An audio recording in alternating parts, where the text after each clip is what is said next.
पार्वती पते नमः। नमस्कार दोस्तों, स्वागत है आपका आपके अपने चैनल ग्रेट एमएस वॉइस में।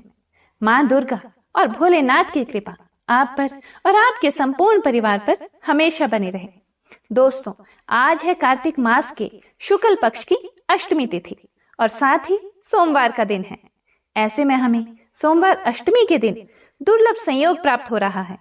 कार्तिक के महीने में यह अत्यंत श्रेष्ठ होने वाला है। जैसा कि हम सभी जानते हैं कि कार्तिक का महीना जो कि भगवान श्री हरि विष्णु को अत्यंत प्रिय होता है और सोमवार का दिन भगवान शिव को अत्यंत प्रिय है और शुक्ल पक्ष की अष्टमी जो कि माँ दुर्गा को अत्यंत प्रिय है। आज के दिन मासिक दुर्गा अष्टमी का व्रत किया जाता है। तो मात्र आज एक दिन की पूजा से आपको यह तीनों देवी देवताओं का आशीर्वाद प्राप्त होगा। ऐसे में आज के दिन कुछ विशेष उपाय जरूर करना चाहिए और आज के दिन द्विपुष्कर योग भी है। इस दिन अगर आप कोई भी शुभ कार्य करते हैं, कोई भी पूजा पाठ करते हैं या कोई मंत्र का जाप करते हैं तो उन सभी कार्यों से आपको दुगुना फल प्राप्त होता है। आज का दिन अत्यंत श्रेष्ठ है। अगर आप आज के दिन भगवान हरि विष्णु, भगवान भोलेनाथ और माता पार्वती की कृपा चाहते हैं तो यह उपाय जरूर कीजिएगा। आज मासिक दुर्गा अष्टमी का व्रत भी है। तो बहुत से भक्त ऐसे हैं जो कि हर महीने की दुर्गा अष्टमी का व्रत धारण करते हैं। तो जिन भक्तों का मासिक दुर्गा अष्टमी का व्रत है अत्यंत ही श्रेष्ठ है, लेकिन जो भक्त मासिक दुर्गा अष्टमी का व्रत नहीं करते हैं उन्हें भी हर महीने की शुक्ल पक्ष की अष्टमी तिथि पर माँ भगवती जगदम्बा दुर्गा की पूजा आराधना जरूर करना चाहिए। और आज तो सोमवार की अष्टमी है तो शिव और पार्वती दोनों की आराधना करनी है। तो जैसे आप भगवान भोलेनाथ की विधि विधान से पूजा आराधना कर रहे हैं उसी प्रकार से माँ दुर्गा की या माँ पार्वती की आपको पूजा आराधना करनी चाहिए। सोमवारी अष्टमी पर भगवान भोलेनाथ को सफेद पुष्प और माँ पार्वती को लाल पुष्प अर्पित करने से किसी भी प्रकार की आपकी कोई भी परेशानी है वह दूर होती है। इस उपाय को करने से सुख समृद्धि की प्राप्ति होती है, सौभाग्य की प्राप्ति होती है और सभी प्रकार की मनोकामनाएं पूर्ण हो जाती हैं। और जिन कन्याओं के विवाह में बहुत ही अधिक विलंब हो रहा है, आज के दिन माता पार्वती के चरणों में थोड़ी सी हल्दी अर्पित कीजिए। मतलब अपने हाथ में थोड़ा सा हल्दी पाउडर लेकर थोड़े जल के साथ उसे मिला लीजिए और माता रानी के चरणों में, माता के हाथों में उसे लगा दीजिए और विवाह के लिए उनसे प्रार्थना कीजिए। तो आपको योग्य जीवन साथी की प्राप्ति होती है। और हाँ, हल्दी अर्पित करते समय एक बात का जरूर ध्यान रखें कि शिवलिंग पर हल्दी नहीं अर्पित करना चाहिए। सिर्फ माता पार्वती को ही आपको हल्दी लगानी है। इस बात का जरूर ध्यान रखिए। और अखंड सौभाग्य की प्राप्ति के लिए सौभाग्यवती महिलाओं को माता पार्वती को सिंदूर अवश्य अर्पित करना चाहिए। माता की मांग आप सिंदूर से भरे और उसी उंगली से अपनी मांग भरनी चाहिए। तो इससे आपको अखंड सौभाग्य की प्राप्ति होती है और दाम्पत्य जीवन में मधुरता आती है। और जिन दंपतियों को संतान प्राप्ति की कामना है उन्हें आज के दिन विधि विधान से भगवान शिव और माता पार्वती की पूजा करनी चाहिए। और उसके बाद शिवलिंग पर आपको धतूरे का पुष्प अर्पित करना है। सफेद रंग का धतूरे का पुष्प होता है। अगर आप धतूरे का पुष्प अर्पित करते हैं तो इससे आपको मन चाहे संतान की प्राप्ति होती है। और इसके साथ ही साबुत गेहूं के दाने अगर आप शिवलिंग पर अर्पित करते हैं तो इससे भी आपको संतान प्राप्ति की कामना पूर्ण होती है। संतान प्राप्ति की कामना के लिए पति और पत्नी दोनों को साथ मिलकर पूजा करनी चाहिए। लेकिन अगर ऐसा संभव ना हो तो पति या पत्नी दोनों में से कोई एक भी इस उपाय को कर सकते हैं। और सभी प्रकार की सुख समृद्धि और संपन्नता के लिए आज के दिन भगवान भोलेनाथ का अभिषेक आपको पंचामृत से करना चाहिए।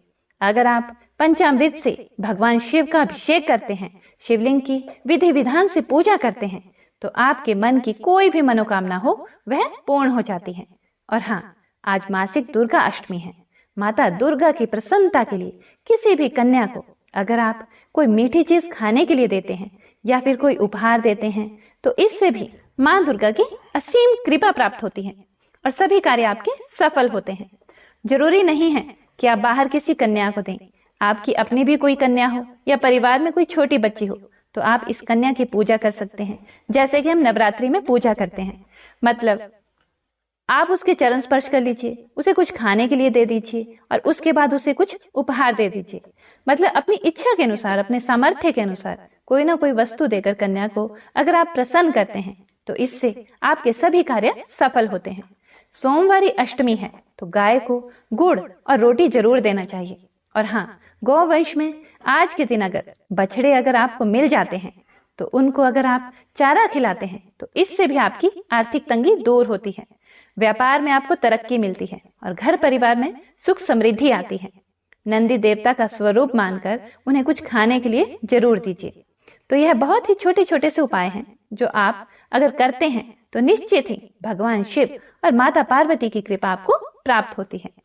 अब बात करें एक विशेष उपाय के बारे में जो कि आपकी हर प्रकार की समस्या का समाधान करने वाला है और भगवान श्री हरि विष्णु, भगवान भोलेनाथ और माता पार्वती की संयुक्त कृपा की प्राप्ति आपको हो जाएगी मात्र एक इसी उपाय से। आपको कोई भी मनोकामना हो, आप उसके निमित्त यह उपाय कर सकते हैं, या कोई मनोकामना ना भी हो, सिर्फ भगवान हरि विष्णु और भगवान भोलेनाथ और माता पार्वती की कृपा आपको प्राप्त हो जाए इसके लिए और पुण्य फल संचित आप कर पाए, इसके लिए यह उपाय को जरूर कीजिएगा। यह उपाय कभी भी कर सकते हैं। यह उपाय आपको संध्या काल में करना है, शाम के समय 6 बजे से लेकर रात के 11 बजे तक कर सकते हैं, कोई समस्या नहीं होगी। घर के आसपास कोई मंदिर है तो मंदिर में जाकर आप यह उपाय कीजिएगा। अगर मंदिर नहीं जा सकते तो अपने घर के मंदिर में भी कर सकते हैं।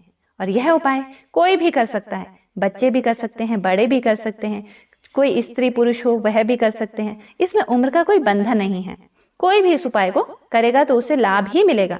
कार्तिक के महीने में तो यह उपाय करना अत्यंत आवश्यक भी माना गया है। तो आइए जानते हैं यह उपाय कैसे और कब करना है। शाम के समय प्रदोष काल होने से पहले आप चाहें तो स्नान कर सकते हैं या फिर हाथ पैर धो लीजिए। घर के आसपास कोई भी शिवालय हो वहां आप इस उपाय को कर सकते हैं। माता रानी का मंदिर हो तो वहां भी आप इस उपाय को कर सकते हैं। और अगर आपके घर के आसपास कोई विष्णु मंदिर है तो वहां भी आप यह उपाय कर सकते हैं। लेकिन जब आप यह उपाय करेंगे तब सभी देवी देवताओं का ध्यान करना है। मतलब भगवान शिव को, भगवान श्री हरि विष्णु को और माता पार्वती को, तीनों का ध्यान करके ही आपको यह उपाय करना है। तो शुद्धता के साथ कीजिएगा। सबसे पहले आप 5 या 11 हरे आंवले ले लीजिए।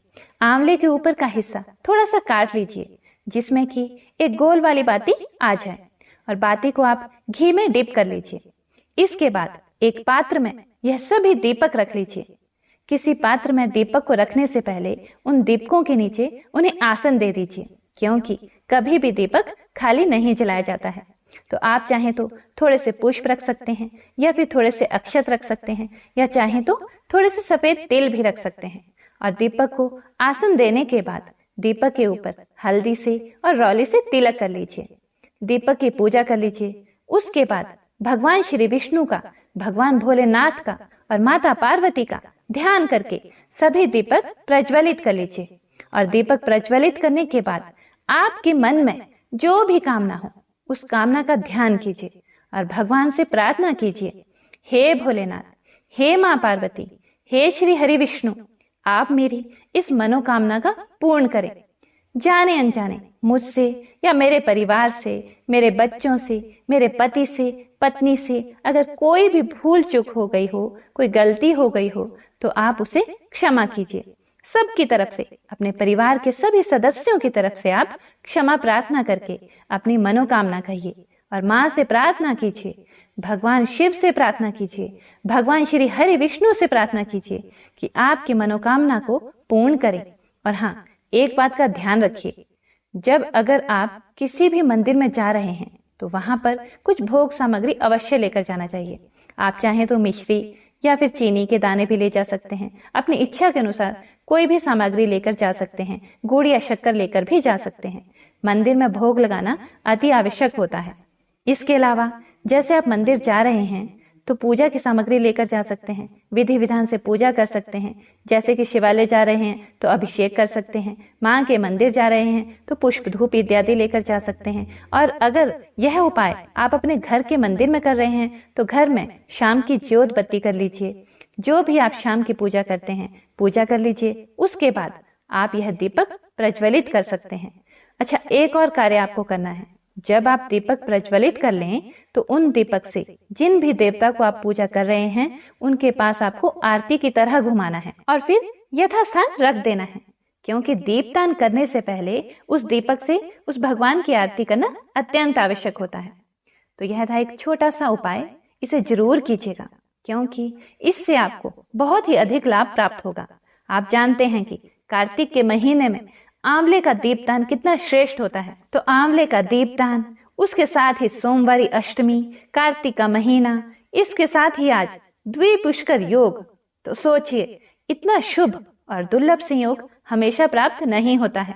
अगर कभी भी मिल जाता है तो उसका लाभ हमें जरूर लेना चाहिए। और इसके अलावा जो भी उपाय इस वीडियो में बताए गए हैं आप शाम के समय प्रदोष काल में कर सकते हैं, क्योंकि प्रदोष काल का समय भगवान शिव को अत्यंत ही प्रिय होता है। उस समय भगवान शिव की पूजा करना, माता पार्वती की पूजा करना बहुत अधिक पुण्य फल देने वाला होता है। तो शाम को 6 बजे से लेकर रात 11 बजे तक कभी भी यह आप कर सकते हैं। उम्मीद करती हूँ आपके लिए यह वीडियो उपयोगी सिद्ध होगी। वीडियो अच्छी लगी हो तो लाइक जरूर कीजिएगा और अपने दोस्तों रिश्तेदारों के साथ शेयर भी जरूर कीजिएगा। और चैनल पर पहली बार आए हैं, अगर अभी तक आपने चैनल को सब्सक्राइब नहीं किया है तो सब्सक्राइब जरूर कीजिएगा और बेल आइकन को जरूर प्रेस कर लीजिएगा। इससे यह होगा कि इस चैनल पर जो भी नई वीडियो अपलोड होगी उसकी नोटिफिकेशन आपको सही समय पर उपलब्ध होगी। मिलते हैं अगली वीडियो में, तब तक के लिए जय माता दी। आपका मंगल हो।